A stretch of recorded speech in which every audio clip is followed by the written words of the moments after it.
Sí, muchísimas gracias por el contacto a esta hora, Barry y Verónica. En efecto, como lo anunció el presidente de la República Bolivariana de Venezuela este miércoles desde el Tribunal Supremo de Justicia, este jueves tendrá lugar una importante rueda de prensa que se estará realizando desde el Salón Simón Bolívar del Palacio de Miraflores con medios nacionales e internacionales. Esto para dar a conocer la verdad de Venezuela ante el mundo. Así, por supuesto, el presidente Nicolás Maduro estará respondiendo cada una de las preguntas de los comunicadores sociales acá presentes. Recordemos que ante esta guerra y campaña mediática internacional, el presidente Nicolás Maduro ha abierto el Palacio de Miraflores para responder todas estas inquietudes en relación al acontecer nacional e internacional. Internacionales que cubren las noticias en Venezuela, que son muchos, y los medios nacionales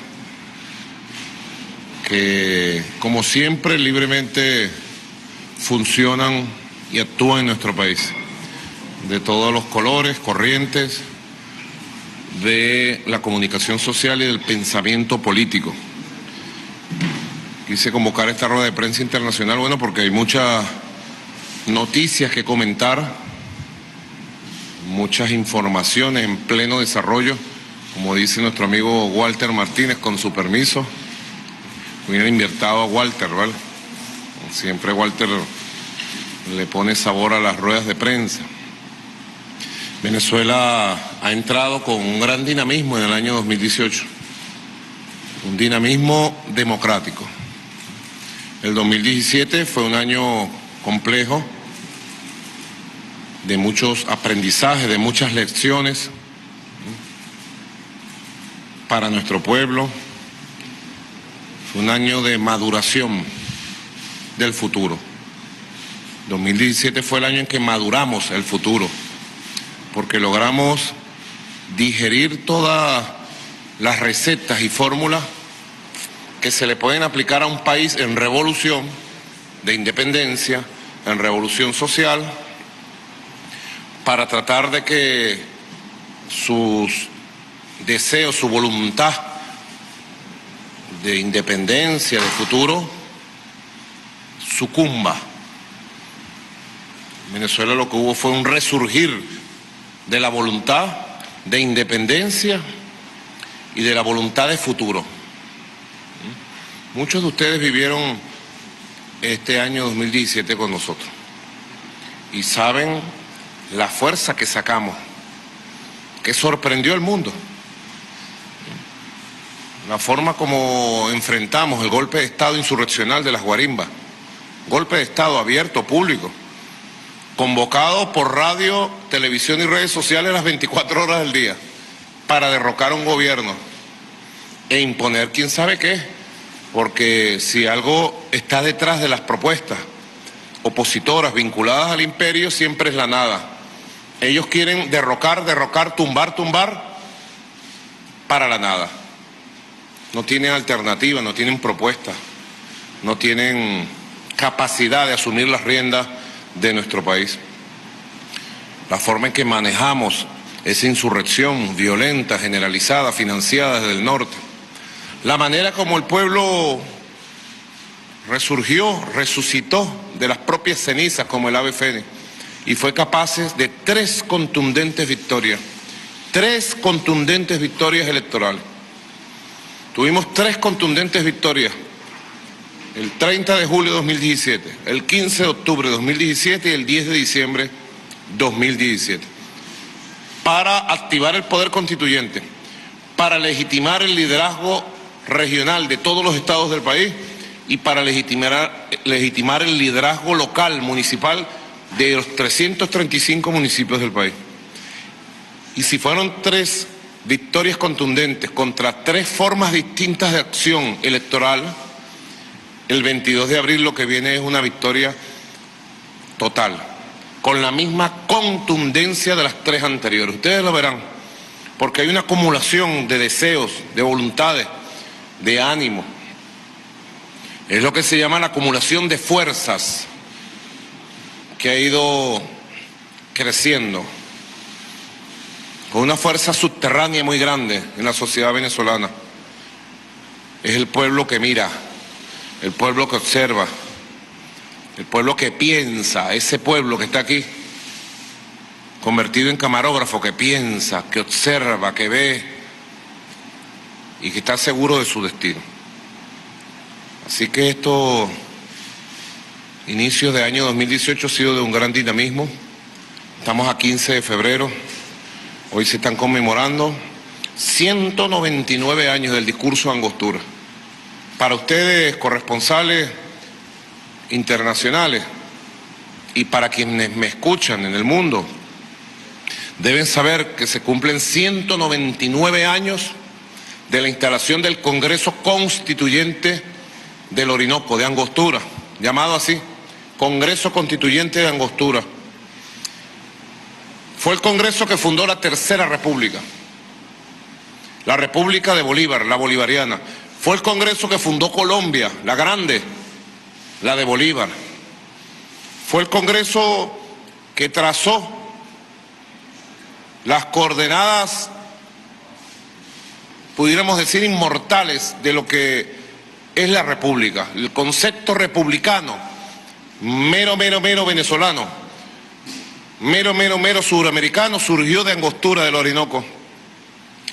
Y el discurso de Angostura, que fue el discurso de instalación del general libertador presidente Simón Bolívar, fue el discurso que trazó la doctrina republicana de la igualdad, de la libertad, de un gobierno eminentemente justo, eminentemente popular, como es nuestra doctrina.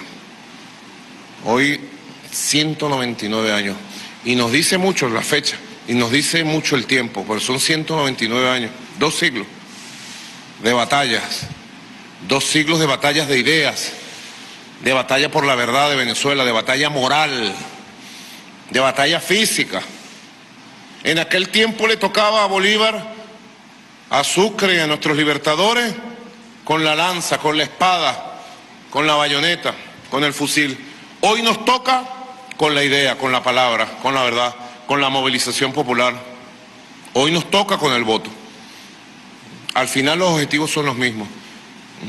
199 años, vamos hacia la conmemoración durante todo este año, de aquí hasta el 2019, del bicentenario del discurso de Angostura, del bicentenario del Congreso Constituyente de Angostura. Y llama a todos los venezolanos y venezolanas, a las maestras, a los maestros, a los estudiantes, a la juventud, a asumir la conmemoración de este bicentenario. Una conmemoración, yo siempre lo he pensado, compañeros, cuando vino la era bicentenaria, estamos viviendo la era bicentenaria. Yo siempre pensaba por allá en 1983, que cumplió nuestro libertador 200 años de su nacimiento. Y nuestra generación sentía la tristeza de ver un país postrado, liquidado, dependiente, totalmente dependiente de los gringos. Nos gobernaban los que hoy dirigen la oposición. Y el país no tenía voz propia, pensamiento propio. El país era una secuencia de seguidillas de todo lo que se dictaba de Washington. Y uno decía, tanta gloria contenido en la historia para terminar como esclavos, como súbditos de un nuevo imperio. Esa indignación la llevábamos aquí. Hasta que llegó Chávez.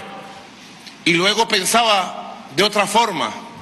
Decía, qué gloria tiene nuestro pueblo de poder conmemorar el bicentenario de su independencia del 5 de julio, del 19 de abril y de la era bicentenaria, siendo libre, soberano, con una sonrisa, caminando libre por las calles de Venezuela.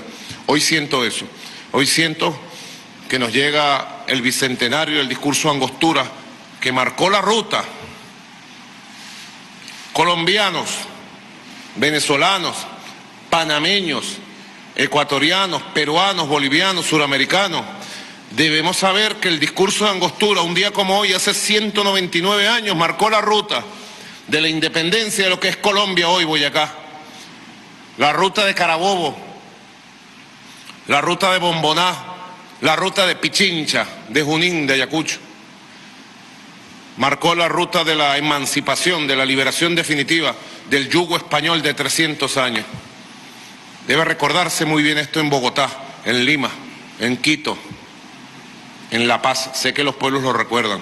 En Panamá, ese inmenso territorio suramericano, amazónico, andino, caribeño, pacífico, centroamericano, que le tocó fundar al libertador Bolívar. Es mucha la historia que tenemos y la llevamos aquí, mira, en el cuerpo aquí, en el alma llevamos nuestra historia. 199 años de esta batalla. Y aquí estamos, mira, de pie y orgullosos de la historia. Nosotros somos portaestandartes, guardianes y custodios de la historia sagrada de Angostura, de Bolívar, de Boyacá, de Carabobo, de Bomboná, de Pichincha, de Junín, de Ayacucho y demás, más. Por eso es tan bonito esta rueda de prensa. Les doy las gracias por la presencia de ustedes. Saben ustedes que tenemos elecciones presidenciales el 22 de abril. Está en pleno proceso de despliegue el cronograma electoral. He recibido la respuesta positiva del Consejo Nacional Electoral y se va a extender hasta el 25 de febrero la inscripción de los venezolanos y venezolanas que viven en el exterior. Ya el consulado en Miami debe estar por abrir sus puertas. Creo que William va de cónsul para allá. Mentira. El vicecanciller de comunicación. Ya el canciller de la República, Jorge Arriaza, que anda en una gira por todo el Caribe, América Latina. Creo que hoy llegaba a El Salvador, la gira de la dignidad, la gira de la verdad.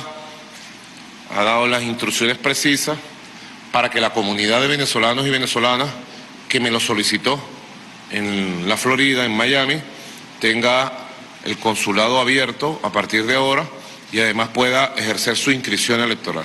Ya el CNE me ha aprobado, he sido informado oficialmente y está el cronograma electoral en pleno desarrollo. Es un tema muy importante, sé que hay mucho interés de parte de ustedes sobre este tema. Venezuela va a votar en el primer cuatrimestre, Venezuela va a elegir el 22 de abril y estoy seguro que va a ser una fiesta electoral, estoy más que seguro. Venezuela tiene la fortaleza estructural, institucional, política, espiritual para tener unas elecciones buenas, participativas y en paz. Y yo me dispongo a apoyar, le he dado las instrucciones al ministro de la Defensa, general en jefe Vladimir Padrino, y ya está haciendo los preparativos para el despliegue del Plan República. Un Plan República súper especial que va a permitir, como siempre, año tras año, elección tras elección, proteger el sistema electoral, el proceso electoral y garantizarle a los venezolanos el ejercicio pleno de su soberanía, de su derecho al voto y la transparencia y la pulcritud del proceso electoral. Bueno, yo estoy a la disposición de ustedes en esta rueda de prensa, en este Salón Simón Bolívar, bueno, que los acoge, se ven muy bonitos y bonitas ustedes ahí, verdaderamente, es un nuevo estilo de puertas abiertas para que pregunten lo que ustedes quieran. Estoy a las órdenes de ustedes. Presidente, inicia esta rueda de prensa internacional con medios nacionales e internacionales hoy 15 de febrero del año 2018. La ronda de preguntas da inicio con Reuters. Vivian Sequera realiza su pregunta y la escuchamos. ¿Cómo le va? Buenos días. Quería... Reuters. Correcto. Buenos días. Quisiéramos que nos dijera, por favor, cómo va el proceso de renegociación de la deuda externa de Petróleos de Venezuela y de la República que usted anunció en noviembre pasado, y además todo si hay en el gobierno una estrategia para el pago de los intereses de los bonos. Y si en ese proceso de reestructuración, por favor, ustedes han recibido ofertas de grandes inversionistas. Se han mencionado en algunos medios de prensa que estaría el empresario mexicano David Martínez, que incluso habría hecho alguna oferta de compra. Entonces nos gustaría que nos comentara, por favor. Gracias. Bueno, realmente no es el objetivo de esta rueda de prensa. Lo que sí te puedo decir es que el proceso de negociación, reestructuración y renegociación de los compromisos internacionales de Venezuela va impecable. Va mejor de lo que yo esperaba y aspiraba, lo cual demuestra que fue una decisión correcta. Todos los inversionistas, bueno, están en comunicación con el gobierno, con nuestra PDVSA, y estoy seguro que eso va a tomar cada día que pase un rumbo correcto. Venezuela es un país responsable de todos sus compromisos internacionales. Muy importante recordar que estamos siendo sometidos a una persecución internacional, una persecución contra todo el país, por culpa de las gestiones de Julio Borges, diputado Julio Borges, ante Washington, ante Bruselas. Venezuela está siendo sometida a una persecución implacable contra todas las cuentas de la República. Todas. No hay una sola cuenta que no se persiga el número para cerrarnos la cuenta, para congelarla. Persiguen las cuentas bancarias de los sectores privados. Saben los empresarios que me escuchan que estoy diciendo la verdad. No voy a nombrar a ninguno, porque yo me reúno regularmente con empresarios del país a conversar, a escucharlo. Todos tienen problemas a veces hasta para comprar un boleto, William, un boleto de pasaje para volar de Nueva York a Miami. Presentan, ¿cómo se llama?, la tarjeta de crédito, y le dicen no se les puede vender el boleto. A empresarios, no digo militantes del Partido Socialista Unido de Venezuela o revolucionarios, no. Verdaderamente se ha desatado una locura de persecución financiera contra Venezuela. Y nosotros, bueno, hemos activado un conjunto de iniciativas para que en Venezuela nada se detenga, para que Venezuela siga haciendo sus compras internacionales y para que Venezuela siga renegociando y reestructurando sus compromisos externos. Lo que te puedo decir es que va muy bien.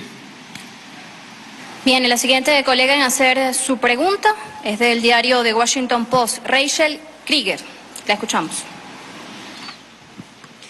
Buenas tardes, presidente.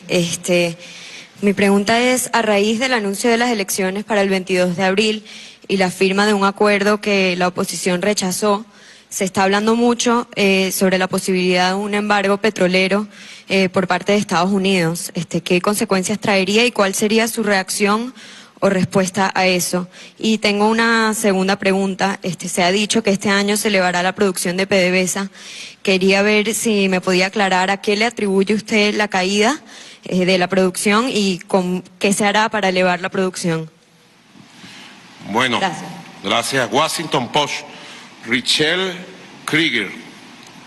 ¿Tú eres venezolana? Rachel, bueno, corresponsal de Washington Post. Aprovecho para transmitir sentimientos de condolencias y dolor al pueblo de los Estados Unidos por los sucesos de ayer en la Florida. Sucesos de violencia que dieron como resultado un cuadro dantesco de sangre, dolor, de muerto, que ha conmovido a la opinión pública de los Estados Unidos y podemos decir a la opinión pública mundial. Sentimientos de solidaridad. Y ojalá este mundo pueda superar todas las causas que generan violencia, que generan muerte, dolor, y podamos vivir en un mundo de paz, concentrarnos para vivir en un mundo con una cultura de paz, de convivencia, de respeto a los valores humanos, de respeto al ser humano. Bueno, el Washington Post, segunda pregunta, empiezo por la 2.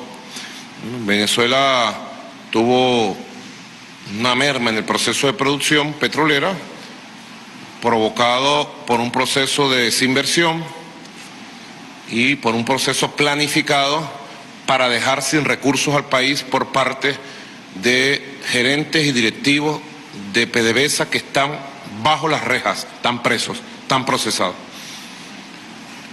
En el proceso de investigación y proceso judicial cursa la investigación sobre el plan Exprofeso para hacerle daño a nuestro país, de sectores muy corrompidos, y también por un proceso de desinversión lamentable, producto de decisiones equivocadas que se tomaron en PDVSA. y que crearon una camisa de fuerza para la inversión necesaria para reponer la capacidad productiva de los pozos. Aunque no es el tema de la reunión, ¿no? de la rueda de prensa exactamente, pero es muy importante la pregunta. Estoy motivado por la pregunta que tú has hecho. Una camisa de fuerza que yo he roto y he creado condiciones nuevas para que la inversión fluya de sectores privados nacionales, de sectores privados internacionales, y pueda ir fluyendo crecientemente con créditos que estamos obteniendo en el exterior para aumentar la producción petrolera. Ya nosotros en el arranque de este año hemos aumentado 250.000 barriles de petróleo nuevos en los márgenes de la cuota fijada por la Organización de Países Exportadores de Petróleo, respetando la cuota de la OPEP, que fue la otra circunstancia también impactante para lograr el equilibrio del mercado petrolero, que fueron las cuotas que la OPEC, junto a los países productores no OPEC, nos autoimpusimos para lograr lo que hemos logrado, un equilibrio básico del mercado petrolero. Los planes de producción con estas nuevas medidas que permiten el flujo de inversión en capital y de incorporación de equipos nos va a permitir, respetando las cuotas de la OPEC, aumentar la producción y llevarla al nivel que tenemos que llevarla. Sobre la primera pregunta, el embargo petrolero anunciado por la prensa estadounidense y sugerido por el secretario de Estado Rex Tillerson, eso es una medida ilegal a la luz del derecho internacional. Es una medida inconveniente a la luz de los intereses de los Estados Unidos y de Venezuela. Y es una medida que no debería tomarse en los Estados Unidos. Sería uno de los errores más grandes en política internacional que cometería el presidente Donald Trump. Yo no sé si al final tendrá algún asesor que le abra la luz del entendimiento. Venezuela, en todo caso, no depende de un embargo petrolero de Estados Unidos. No dependemos hoy ni dependeremos mañana. Si ellos tomaran algún tipo de medidas extras, como las que está pidiendo Julio Borges y la derecha venezolana contra el petróleo venezolano, ya nosotros responderíamos. Y tenga la seguridad, se lo digo con mucha humildad, pero con mucha firmeza, que Venezuela no se quedaría de brazos cruzados. Venezuela tiene mercados internacionales para su petróleo y nosotros agarraríamos nuestros barcos y nos iríamos para otro destino. Eso sí, lamentando mucho que se haya cometido un error que le va a costar en la carrera política a Donald Trump si lo toma. Así te lo digo desde ya. La siguiente pregunta la formula Liz Flores, por Venevisión. Buenas tardes, presidente. En principio, tomando en cuenta que existe un derecho de libre determinación de los pueblos a nivel internacional y un principio de no intervención en asuntos internos, yo quisiera preguntarle, ¿cuál es su reflexión en torno a los pronunciamientos que han hecho desde Europa, Estados Unidos, desde los países latinoamericanos, incluyendo el Grupo de Lima, también se pronunció ayer, con respecto a la situación interna de Venezuela? Usted acaba de señalar que existe violación del derecho internacional. Desde el punto de vista jurídico, ¿qué alternativas tiene Venezuela o su gobierno para exigir que se respete todo lo relacionado con el principio y los derechos que tiene cada país de tomar sus propias decisiones? ¿A qué instancia puede acudir el gobierno venezolano, tomando en consideración que usted señala que se está violando el derecho internacional? Eso por un lado. Por la parte económica, yo quisiera preguntarle qué análisis hace su gobierno con respecto a la situación de los precios de los productos, tomando en consideración que la Asamblea Nacional Constituyente ya ha venido aprobando unas leyes en el área económica justamente para superar los desequilibrios y las distorsiones que se vienen presentando en el mercado local, que si bien el gobierno nacional está distribuyendo alimentos a precios económicos a través de los CLAC, no es menos cierto que los venezolanos se ven afectados por este incremento diario de los precios de los productos, a los cuales usted ha señalado que tiene un componente electoral. qué puede hacer su gobierno para lograr estabilizar los precios de los productos. Por otra parte, la última pregunta, presidente. Quisiera una reflexión suya con respecto a la situación que se viene presentando con los venezolanos que están en el exterior. Hemos visto a través de las redes que están sufriendo discriminación, agresiones, atropellos, maltratos. Y también quisiera un mensaje usted como primer magistrado nacional, como máxima autoridad del país. ¿Qué le dice usted a aquellos venezolanos que están pensando irse del país y que corren riesgo de que sean maltratados en otros países como está pasando actualmente? Incluso también quisiera que comentara algunas informaciones que se han difundido, que se han establecido alguna comparación, diciendo que la salida de venezolanos hacia el exterior dan una cifra de 3 millones de venezolanos que supuestamente han salido, no sé si es una cifra oficial, pero con respecto a esto, se está estableciendo, se ha comparado la salida de venezolanos del país con la situación de refugiados en otros países. Quisiera una reflexión suya sobre estos temas. Bueno, muchas gracias, Liz Flores de Venevisión. Empiezo otra vez por la pregunta última, la pregunta número 3. Sobre Venezuela, bueno, ustedes saben, hay laboratorios mediáticos que tratan de presentar una situación que ya han aplicado a otros países.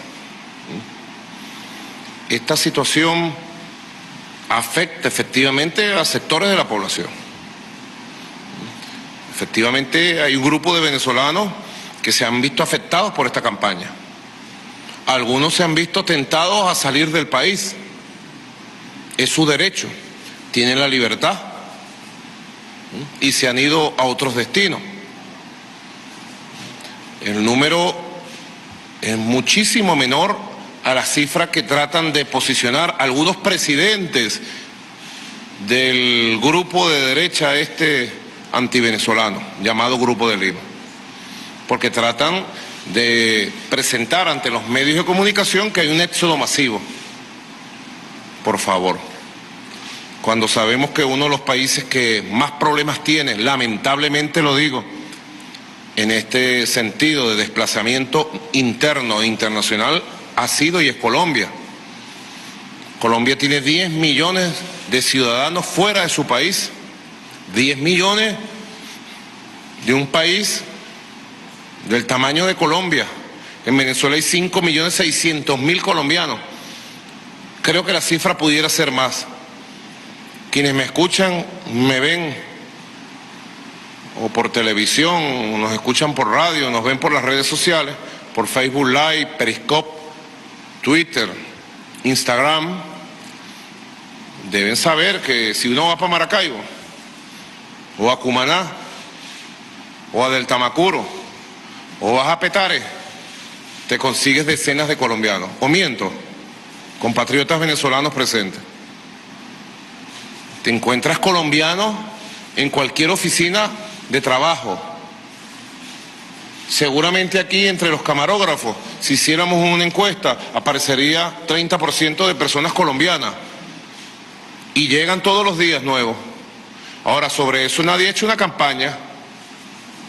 Ninguna emisora de televisión, ni hemos visto declaración de nadie. Nosotros recibimos refugiados permanentes.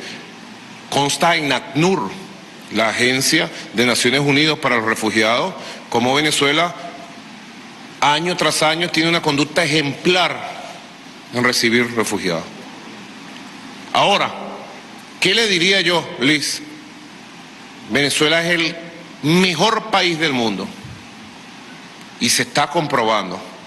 Y esto no significa hablar de ningún país o hablar mal, no. Significa que nosotros, mira, tenemos un país especial, hermoso. Yo sé de casos, porque me lo han contado a mí personalmente, Liz. Yo estoy pendiente de todo. Sé del caso de una persona que se fue para España. Habló conmigo, porque yo me enteré del caso y lo llamé. Vendió el apartamento que tenía en La Castellana. Vendió el apartamento en Margarita. Y se fue porque me voy de esta dictadura, dijo. Venezolano. Y se fue a Madrid. Y cuando llegó allá tenía que pagar la luz bien cara, el gas bien caro, tenía que pagar impuestos hasta terminar, tenía que pagar una gasolina al precio de euros internacionales, etcétera, etcétera.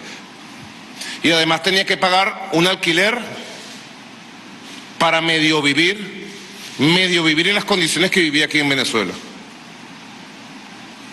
Al final, al pasar el tiempo, terminó viviendo alquilado en un barrio en las afueras de Madrid, me cuenta él, y contaba un euro detrás del otro para pagar el alquiler. Y un día, llorando en su habitación, decidió: me regreso a mi país, y se regresó. Sigue siendo opositor, porque es muy opositor, muy. Es de los que ponen las banderas al revés, me dijo él. Presidente, yo soy de los que pongo las banderas al revés. Y no hagas eso, le dije yo.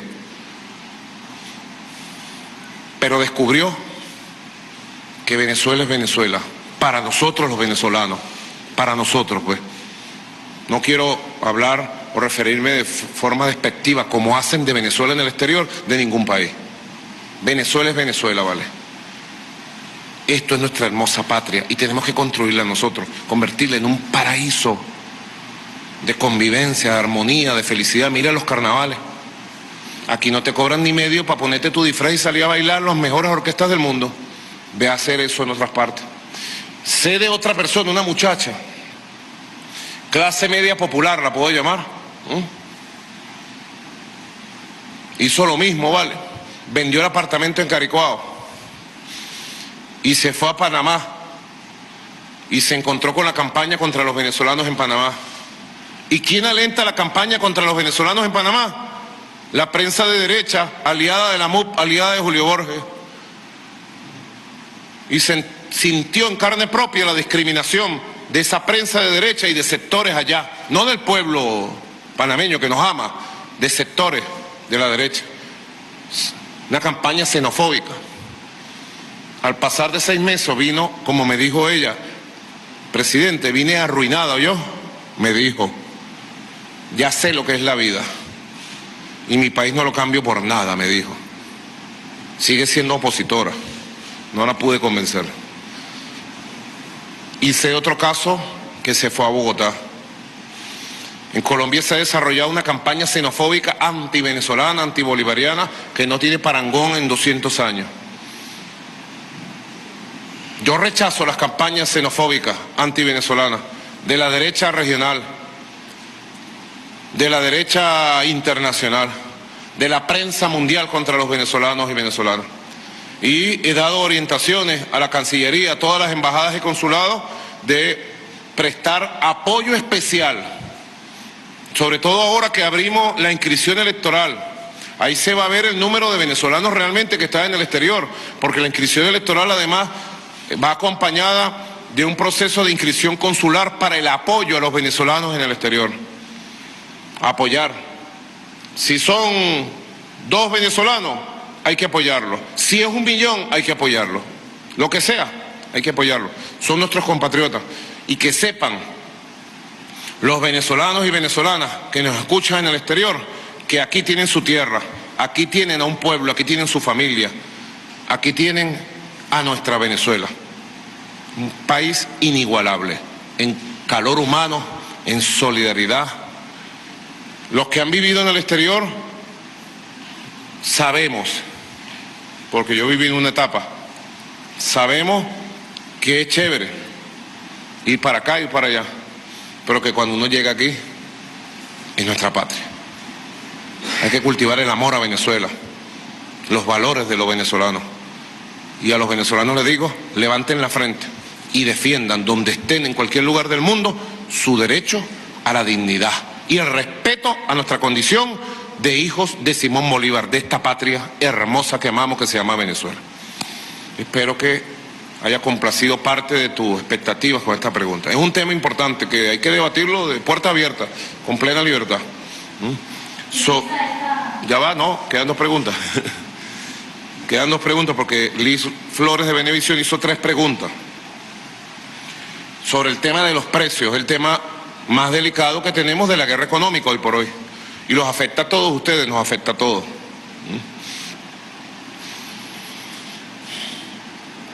hay instrumentos y armas para controlarlo. Estoy convencido de lo que voy a decir. Pero para salir de esta etapa de la guerra económica contra los precios, tenemos que ir a las elecciones y ganar las elecciones. Yo se lo he prometido y me he comprometido con Venezuela. Y lo he dicho, como que me llamo Nicolás Maduro Moros.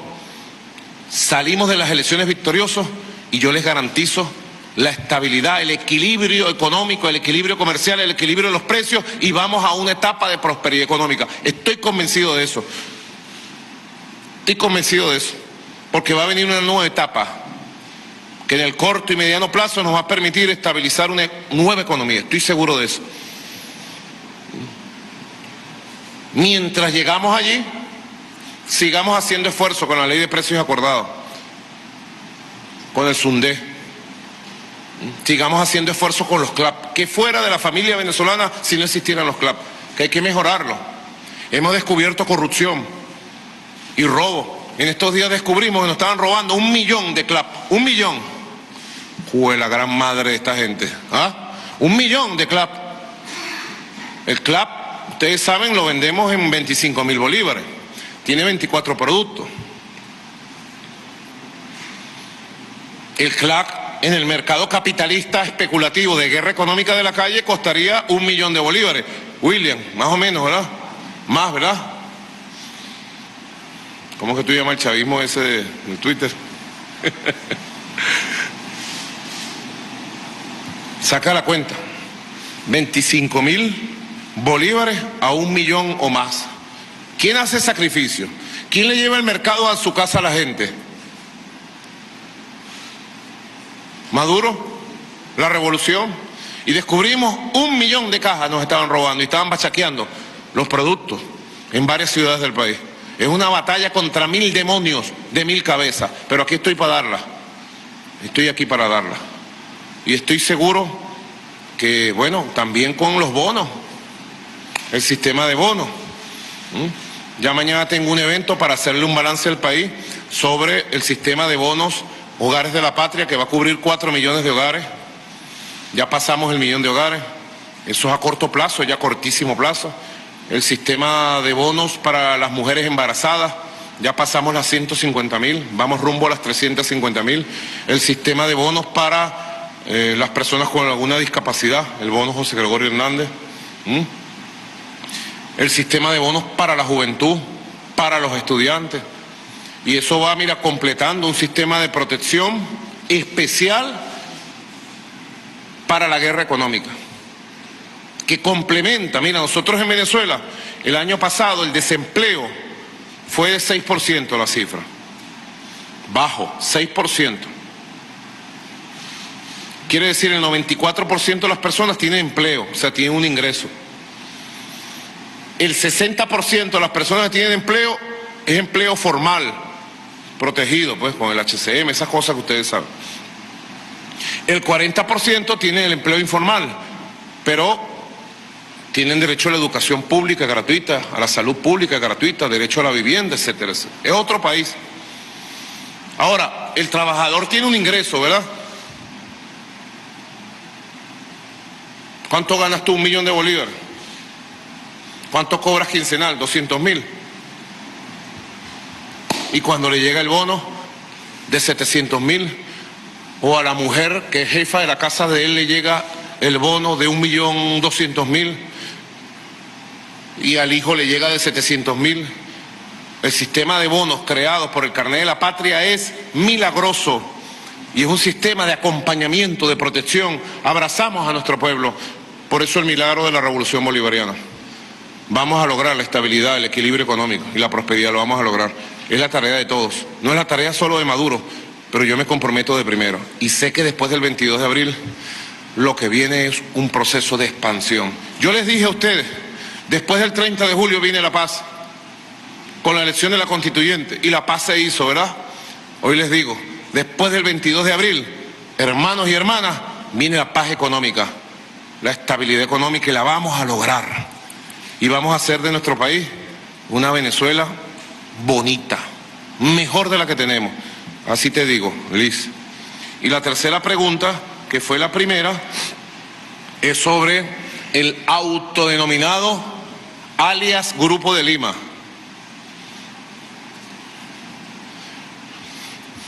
Los historiadores tendrán que escribir esta etapa y quedarán registrados en la historia de la indignidad los presidentes y cancilleres que formaron este bodrio llamado Grupo de Lima.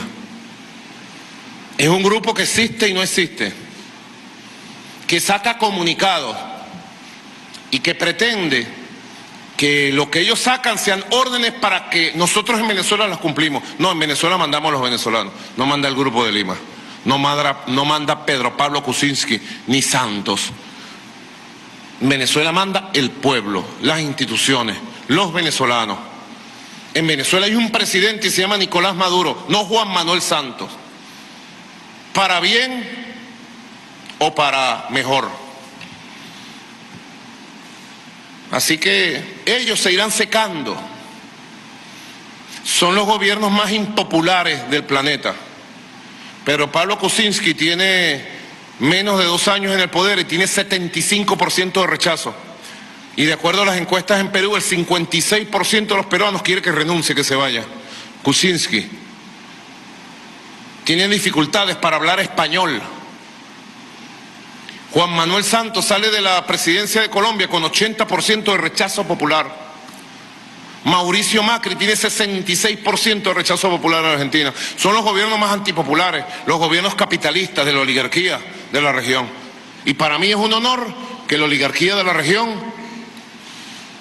haga lo que hace contra mí. Tengo un escudo, la bendición de Dios, las oraciones del pueblo. Y Venezuela ha salido adelante. Venezuela no depende del Grupo de Lima para nada. Gracias a Dios tenemos un país total y absolutamente independiente. Y así debemos mantenerlo. Fíjense ustedes la polémica que se ha dado por la Cumbre de las Américas. Que se pongan de acuerdo, ¿vale? El gobierno del Perú. Yo tengo aquí varias cartas que me han llegado. Ayer, ¿a qué hora, ministro? A las 4 de la tarde. Pónganse de acuerdo. A las 4 de la tarde llegó al Palacio de Miraflores esta carta de Pedro Pablo Kuczynski invitándome a la Cumbre de las Américas. Pónganse de acuerdo. Ellos quieren repetir con Venezuela el maltrato que le dieron a nuestra hermana Cuba. Pónganse de acuerdo. Los tenemos locos, ¿vale? Están como locos. Recuperen la sindéresis. Yo inclusive me atrevo a lo siguiente. Yo ratifico y estoy de acuerdo con la propuesta del presidente Evo Morales. Si ustedes quieren hablar de Venezuela, hablemos de Venezuela y hablemos de América del Sur y de América Latina.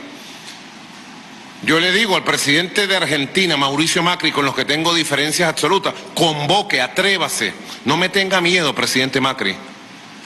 Convoque como presidente de UNASUR a una cumbre de los países de UNASUR y yo voy a esa cumbre y nos vemos las caras. Y voy a defender la verdad de Venezuela. Convoquen una cumbre, ¿me tienen miedo? ¿No me quieren ver en Lima? Me van a ver. Porque llueva, truene o relampaguee, por aire, tierra o mar, llegaré a la Cumbre de las Américas con la verdad de la patria de Simón Bolívar y de Antonio José de Sucre. Allí llegará la verdad de Venezuela a la Cumbre de las Américas. Tengan la seguridad de eso. ¿Y por qué me tienen miedo? Vamos a reunirnos. No aguantan las verdades nuestras. Yo no le tengo miedo a ustedes. Restablezcamos las relaciones de respeto, de comunicación, las relaciones diplomáticas. La llegada de la derecha a los gobiernos del continente significó que se impuso una intolerancia, un racismo ideológico contra Venezuela y la revolución bolivariana. Así lo digo, un racismo ideológico, si cabe el término. Vamos a desarrollar el concepto, un racismo ideológico. Se impuso una intolerancia. O se hace lo que dicen ellos, o uno no está invitado, o uno se va, o uno es perseguido por ellos. Por favor, América Latina es diversa y debemos aprender a convivir en la diversidad de las culturas, de las ideas políticas y de las ideologías existentes, producto de las luchas de nuestros pueblos de todos estos años. Debemos aprender, reaprender. La derecha tiene que reaprender, hacer el curso básico de tolerancia política, de democracia, de tolerancia ideológica. Señor Santos, el señor Kuczynski, el señor Macri tienen que hacer el curso básico de democracia y tolerancia ideológica y política. No digo Temer, no, de Temer no digo nada porque Temer no es presidente electo. Temer es un usurpador de la presidencia de Brasil. Yo le digo a Temer lo mismo que le dijeron las garotas en el Carnaval de Río, fora Temer, es lo único que se le puede decir a Temer. Elecciones en Brasil democráticas, libres y soberanas. Así eso es lo que puedo yo expresar sobre esta gente y espero que más temprano que tarde se restablezcan relaciones de respeto en todo el continente. Yo creo en eso, en las relaciones de diálogo, comunicación y respeto. Presidente, ahora escuchamos por Rusia Today a Erika Ortega Sanova.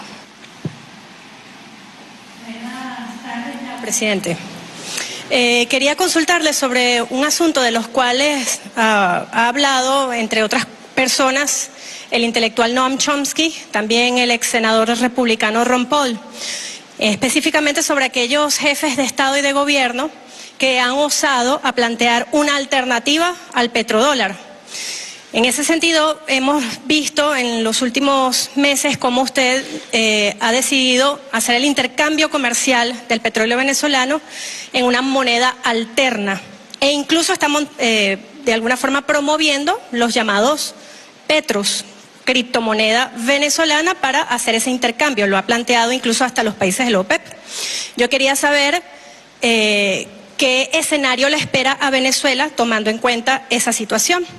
En segundo lugar, la oposición no termina de definir si va o no a las elecciones del próximo 22 de abril. Usted ha dicho que llueva, truene o relampaguee, esas elecciones se van a producir. En el caso de que la oposición no se presente, quisiera saber cómo le explicamos al mundo que en Venezuela esa situación se lleve a cabo. Y por último, la situación con Colombia. El día de ayer usted ofrecía unas declaraciones del Tribunal Supremo de Justicia diciendo que veía con buenos ojos el hecho de que por fin el presidente Santos tomara en serio la seguridad de los más de 2.200 kilómetros que hay de frontera en común. Sin embargo, ese despliegue militar de más de 1.200 soldados en esta última semana coincide con la visita, digámoslo así, de Kurt Tiet, el jefe actual militar del Comando Sur de los Estados Unidos para este hemisferio. Yo quería saber cuál es su posición al respecto. Muchas gracias. Vamos a empezar por la 3 también. Sin lugar a dudas, la visita del presidente Santos a Cúcuta, el despliegue de fuerzas militares en la frontera, sin lugar a dudas,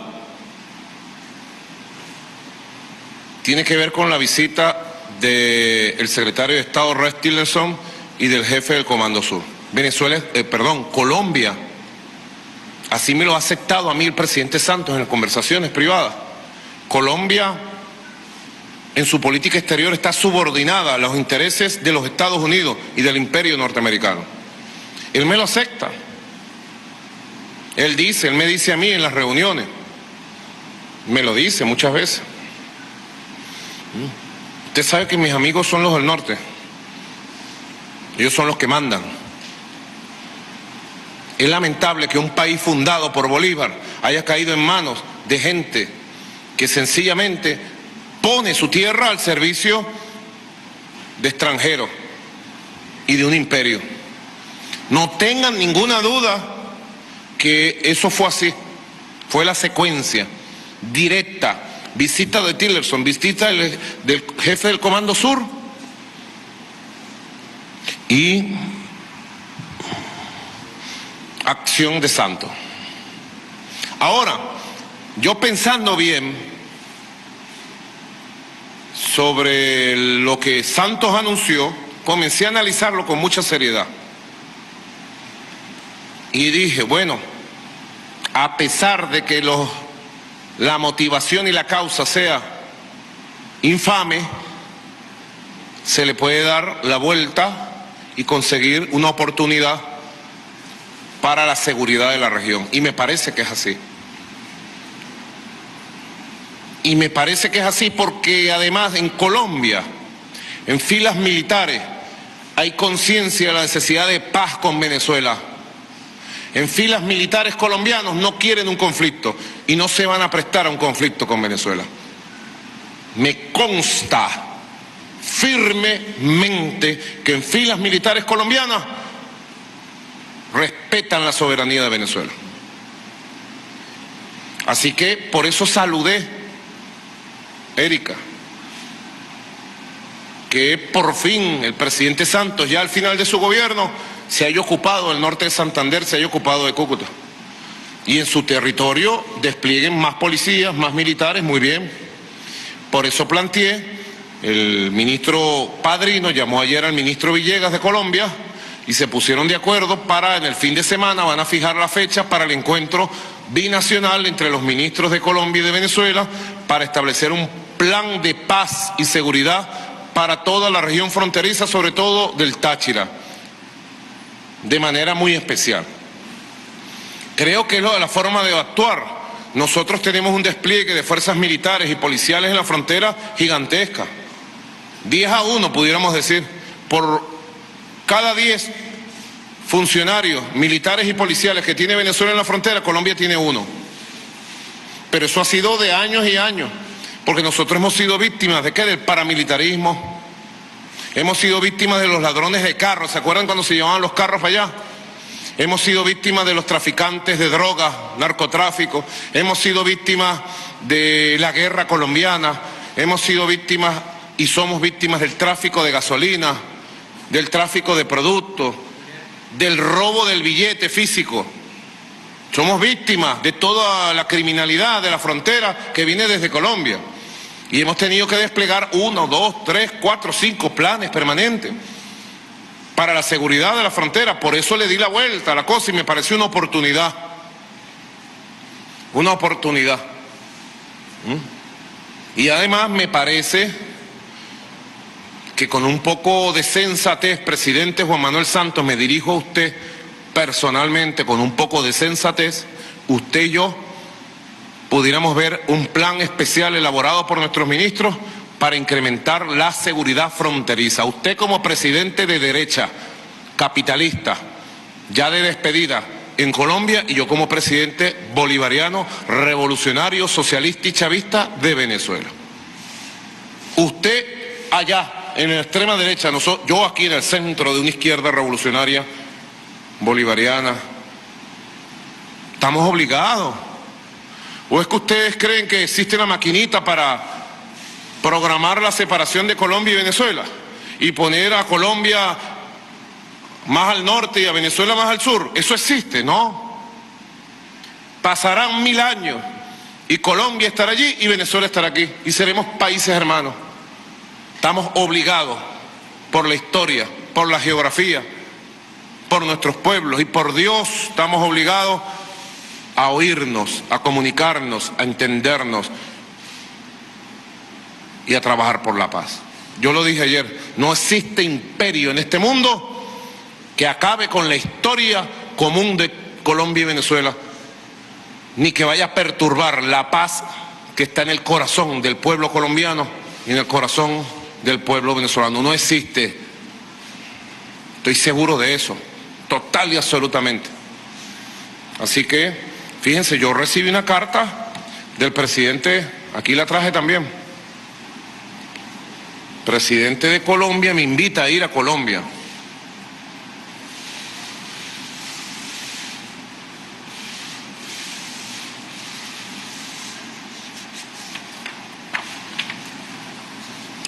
Para conversar algunos temas que tienen que ver con nuestra región. Presidente Juan Manuel Santos, para hablar estos temas necesitamos comunicación, respeto, paz. Eso es lo que yo quiero. Yo amo al pueblo de Colombia. nosotros amamos a Colombia, profundamente. Profundamente amamos a Colombia. Yo lo puedo decir. Yo no sé si el presidente Santos ama o no a Venezuela. Por las acciones que él toma contra los venezolanos en Colombia, creo que los odia.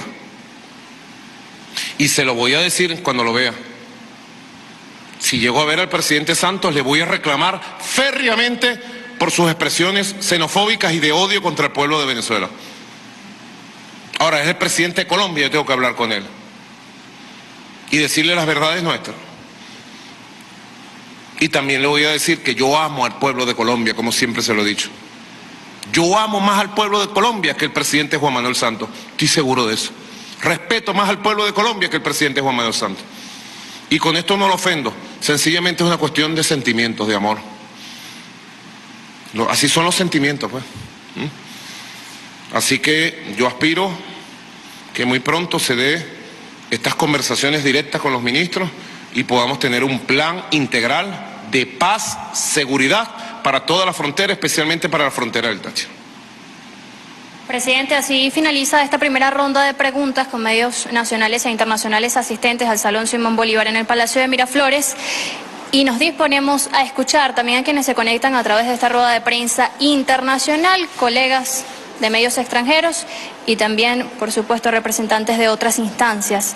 Comenzamos con Fred Mills, profesor de filosofía de la Bowie State University desde el estado de Maryland, Estados Unidos. Escuchamos de inmediato su interrogante.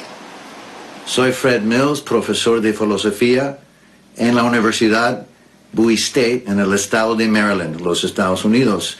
Mi pregunta es, dado la situación de que los Estados Unidos quiere reimponer la doctrina Monroe y restablecer su hegemonía en toda la región, pero en una situación donde ya existe un mundo multipolar, ¿qué esperanza tiene o qué expectación tiene que se puede mejorar las relaciones entre la República Bolivariana de Venezuela y los Estados Unidos? Bueno, esta pregunta que recibimos de Maryland, los Estados Unidos, del intelectual y profesor universitario Fred Mills, es muy importante. Yo siempre tengo esperanza y siempre trabajo con mucha certeza porque la diplomacia se imponga al conflicto. Yo siempre estoy trabajando, siempre. Desde los Estados Unidos de Norteamérica se trata de imponer la doctrina Monroe, nuevamente, 200 años después. Fue Bolívar en tiempos como este, hace 199 años, que dictó la pauta de la doctrina bolivariana, la unión en la diversidad, en un solo bloque de fuerzas de América Latina y el Caribe. Antes la América meridional, antes la América hispana. Fue Bolívar que buscó la unión en una sola gran potencia de toda América, frente a la doctrina que ya Monroe esgrimía desde las antiguas 13 colonias, desde por allá, desde Massachusetts, Washington, Filadelfia, Baltimore, alrededor del río Delaware, de América para los americanos. Pero ellos dicen América para ellos, porque para ellos americanos son solo ellos, a los supremacistas estadounidenses. Ellos creen que América es Estados Unidos y lo demás, ¿qué somos? ¿Qué somos los demás? Americanos del sur, latinoamericanos nos llaman ahora, caribeños. No hay posibilidad de que se imponga la doctrina Monroe, ni por las buenas ni por las malas, ni por la fuerza ni por el engaño, como decía el Libertador. No van a imponer la doctrina Monroe, no la van a imponer. América para los americanos, decimos nosotros, sí, para los americanos del sur, para los venezolanos, para los colombianos, para los argentinos, para los brasileños. Cero doctrina Monroe. Aquí lo que se va a desarrollar, profesor Fred Mills, es la doctrina bolivariana, la doctrina libertaria de América Latina y el Caribe. Yo seguiré buscando a todas las instancias del poder de los Estados Unidos espacios para el diálogo, para que se nos escuche. Lo he dicho a muchos visitantes que han venido de Estados Unidos, que recibo regularmente. Venezuela es un país democrático, libre, constitucionalista. El trato que nos está dando el gobierno de los Estados Unidos es un error político, estratégico y diplomático. Y yo espero que más temprano que tarde se puedan abrir mecanismos de comunicación respetuosa entre el poder de los Estados Unidos y el poder bolivariano de Venezuela, el gobierno de Venezuela, pueblo de Venezuela. A eso aspiro. La doctrina Monroe está seca, se secó en la historia, no vuelve más. Bien, agradecemos al profesor Mills, profesor de filosofía, por su interrogante desde Maryland, Estados Unidos. Y ahora escuchamos la interrogante de la colega periodista Annalise Borges, periodista de TRT World, canal turco. Adelante. Señor presidente, Venezuela va a celebrar elecciones en abril, pero la oposición todavía no anunció si va a participar a estas elecciones. ¿Usted piensa que deben seguir adelante con este proceso mismo sin ellos? ¿Piensa que sería un proceso democrático sin la participación de la oposición? Bueno, muchas gracias a la periodista del canal TRT, canal de Turquía. Un saludo al pueblo de Turquía, que admiramos y apreciamos tanto. El 22 de abril de este año en Venezuela hay elecciones. Preguntaba también la periodista Erika Farías, te iba a decir, Erika Ortega Sanoja, y ahora pregunta la periodista Annalise de la televisión turca. Si la oposición no se inscribe, ¿qué va a pasar en Venezuela? Va a haber elecciones. Y va a haber un presidente electo, legítimo, que va a gobernar el país hasta el año 2025. Eso es lo que va a pasar. No es la primera vez. Hemos tenido una oposición que improvisa y que le va mal, sobre todo cuando improvisa. Una oposición que cuando pierde las elecciones, evidente, público, grita fraude. Una oposición que solo reconoce cuando gana. Y ahí sí tenemos que salir nosotros a reconocer. Ha ganado la oposición, por favor, respeto. Una oposición cuando sabe que va a perder unas elecciones, se retira. No es la primera vez. Debe saber la periodista turca que en el año 2005, a una semana de las elecciones parlamentarias de diciembre de 2005, cuando las encuestas señalaban que el movimiento Quinta República y las fuerzas del comandante Chávez iban a tener una gigantesca victoria, la oposición, sin razón de ningún tipo, anunció en una rueda de prensa que se retiraba de las elecciones parlamentarias. Recuerdo que fue Ramos Alú quien lo anunció. ¿Qué pasó? Hubo elecciones parlamentarias. ¿Qué pasó? Se eligieron los diputados. ¿Qué pasó? Los diputados tuvieron su periodo 2005-2010, sacaron las leyes, resoluciones, legislaron y el país continuó su rumbo. Y luego la oposición salió diciendo: Julio Borges, cometimos un error al retirarnos de las elecciones parlamentarias. Esa es la historia que hemos vivido. En el año 2017, ¿qué pasó? Tres cosas. La primera elección, el 30 de julio, le ofrecimos todas las garantías para que participaran. Hasta el último día estuvo nuestro jefe de negociación, Jorge Rodríguez, conversando con ellos para que participaran. Estuve dispuesto a suspender, a prorrogar la fecha de las elecciones para que participaran. ¿Y qué dijeron ellos? No participamos en la constituyente. Ellos hubieran sacado un porcentaje grande de constituyentes, pero cometieron el error. Ustedes saben por qué, porque le vino la orden de Washington, le vino la orden de Santos en Bogotá, constituyente no. Cometieron un error. Después, cuando era evidente que ya la decisión era no participar, yo les dije: bueno, yo propondría a la constituyente que por el método de cooptación incorpore entre 80 a 100 constituyentes elegidos por la oposición, para que la oposición tenga voz y participación en la constituyente. Y dijeron, nos gusta la idea, nos gusta la idea. Y estuvieron con nos gusta la idea hasta el último segundo que dijeron, no tenemos permiso. Esa fue una conducta. ¿Y qué pasó? 30 de julio, 8.300.000 votaron, compatriotas.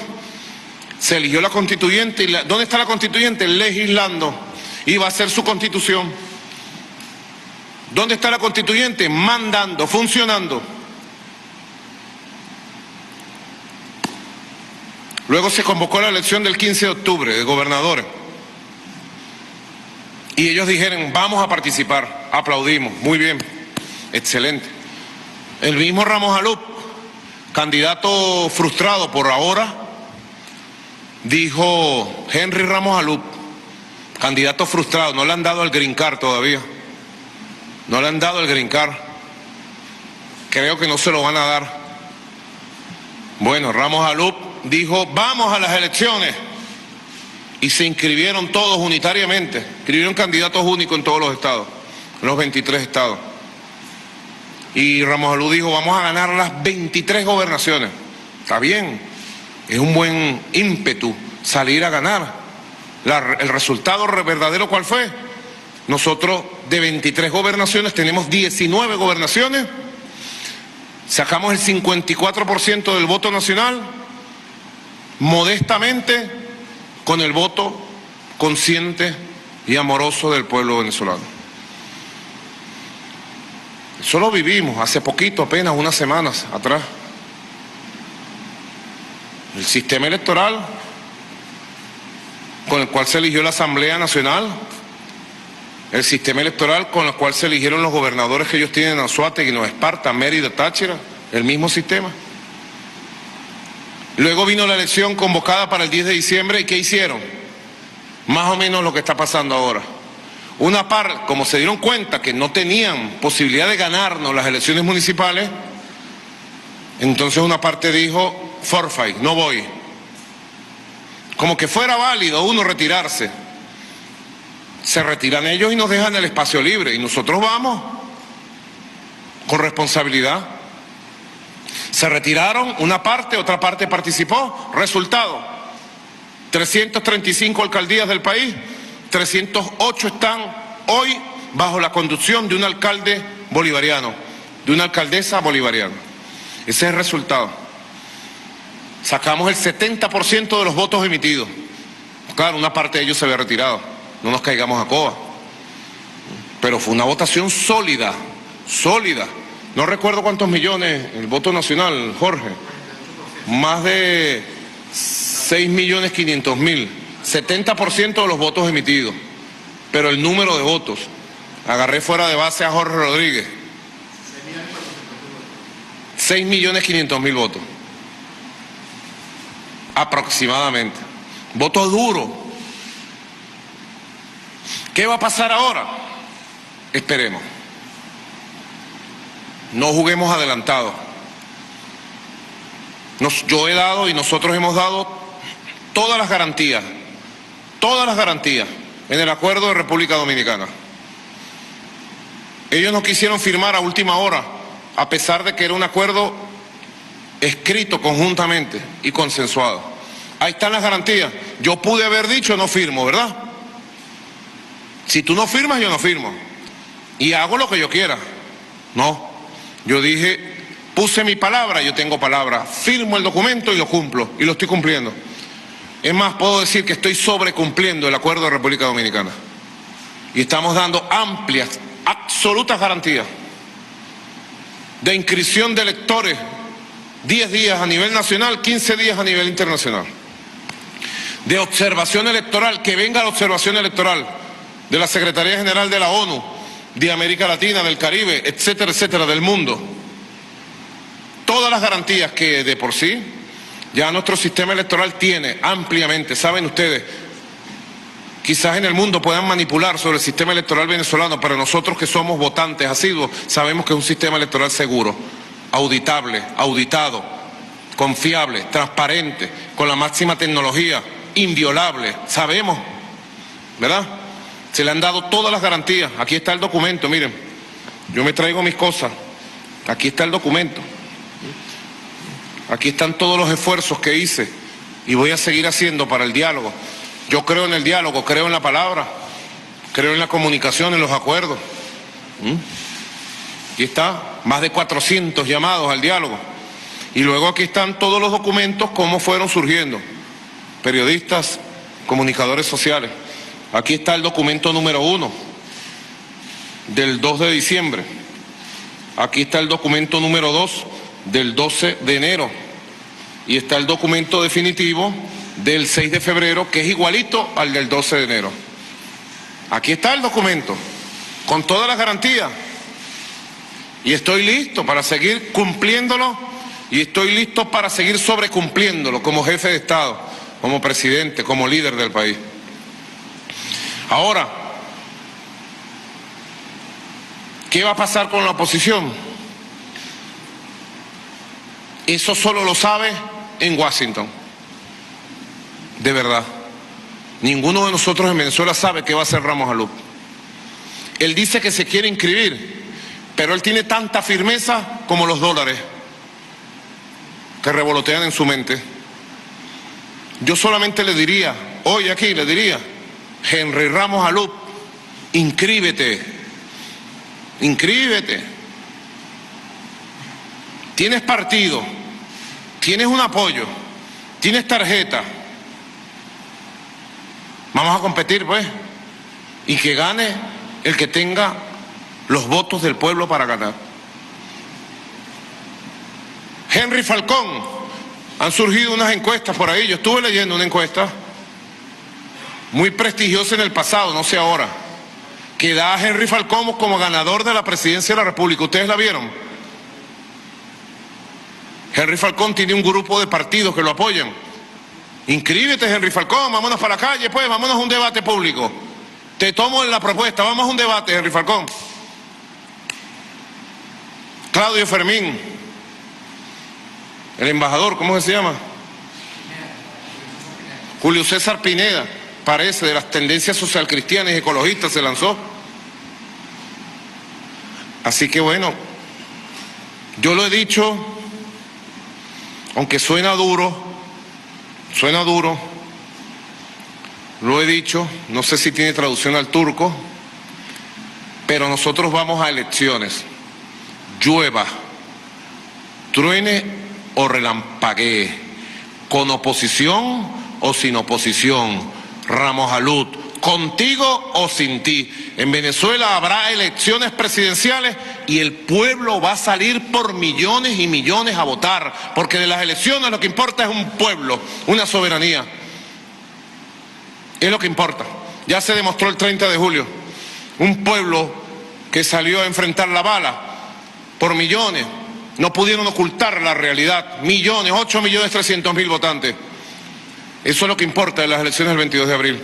Ahora, si ustedes me preguntan qué quisiera yo quisiera que en la oposición, como dijo ayer el Partido Primero Justicia, yo quisiera que en la oposición hubiera un solo candidato.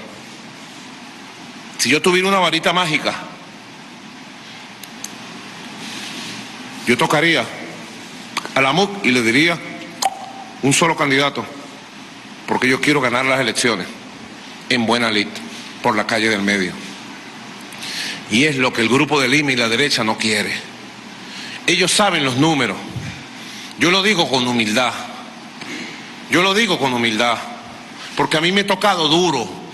Yo creo que es la presidencia de la República más dura de la historia de 200 años de República. Así lo creo, lo digo con humildad. Me han tirado con todo. Y después de 5 años dándome, mira dónde estoy aquí parado. Después de 5 años, ahí están 3 elecciones ganadas, a pulmón, con esfuerzo, con la verdad. Y después de 5 años estoy preparado para ganar la presidencia de la República el 22 de abril por 10 millones de votos. Es la esperanza y la fuerza que tengo y es la deuda que tenemos con el comandante Hugo Chávez. 10 millones de votos. Y las quiero ganar con un candidato opositor al frente. Eso sí, en buena lid. Gana el que gana. Y el que pierde, reconoce al que gana. En buena lid, ¿verdad? Yo quiero ganar. Y quiero salir al debate de ideas. Quiero salir al combate de la verdad. Quiero salir a elecciones. Venezuela necesita elecciones para tener paz. Pero además quiero ir el 22 de abril para cuando amanezca el 23 de abril ponerme a trabajar en el milagro económico que necesita nuestro país. El milagro económico que demandan ustedes, de estabilidad, de equilibrio, de crecimiento y prosperidad de la economía.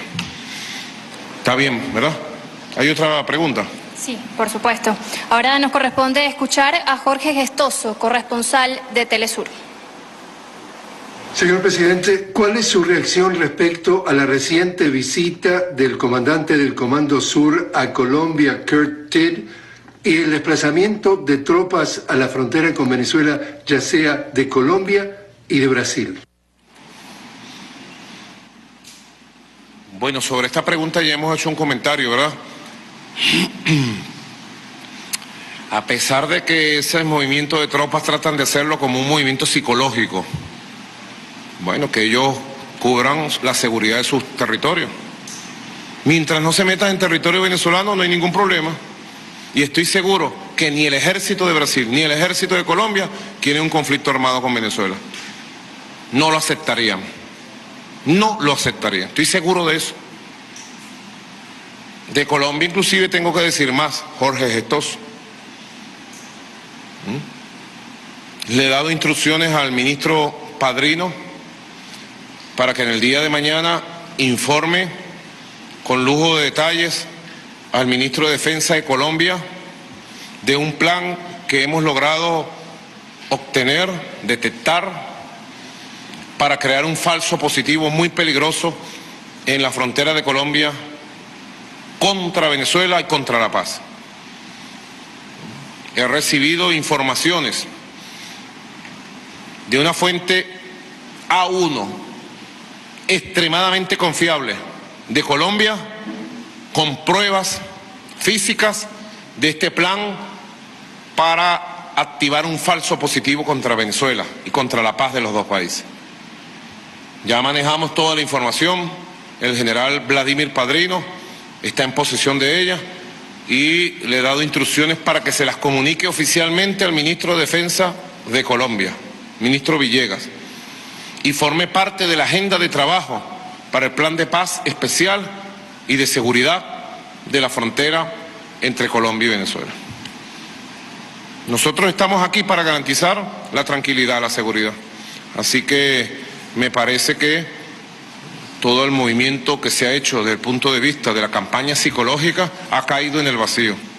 Al final, lo que ha prevalecido y va a prevalecer entre Colombia y Venezuela, Brasil y Venezuela es la paz y la paz. ¿Queda otra pregunta? Agradecemos a Jorge Gestoso, corresponsal de Telesur, por su interrogante, y ahora escuchamos a Felipe Yapur, corresponsal del periódico Página 12, Argentina. Presidente Maduro, en estas últimas semanas estuvo recorriendo varios países de América Latina el secretario de Estado, Rex Tillerson, el secretario de Estado de Estados Unidos. ¿Cree usted que esta gira tiene algo que ver con la posible intervención militar a Venezuela? ¿Cree también que es posible que haya algunos gobiernos latinoamericanos que estén dispuestos a formar parte de esa invasión, de ser aliados? ¿Qué piensa usted de esta situación que se está viviendo? Bueno, yo no sé si tiene traducción a otros idiomas lo que voy a decir. Rex Tillerson, deseo no empreña, se dice en Venezuela. Bueno, muchas gracias. Estamos siempre a la orden de ustedes. Como siempre decimos en Venezuela, hasta la victoria siempre. Gracias. Encuentro fructífero con medios nacionales e internacionales desde el Salón Simón Bolívar del Palacio de Miraflores. Ha reiterado el jefe de Estado venezolano, el 22 de abril de este año habrá elecciones presidenciales en el país, con o sin la oposición. En otros temas de interés, ha rechazado esta campaña mediática internacional en contra de Venezuela. Por supuesto, temas que se han desarrollado en este importante encuentro con medios nacionales e internacionales.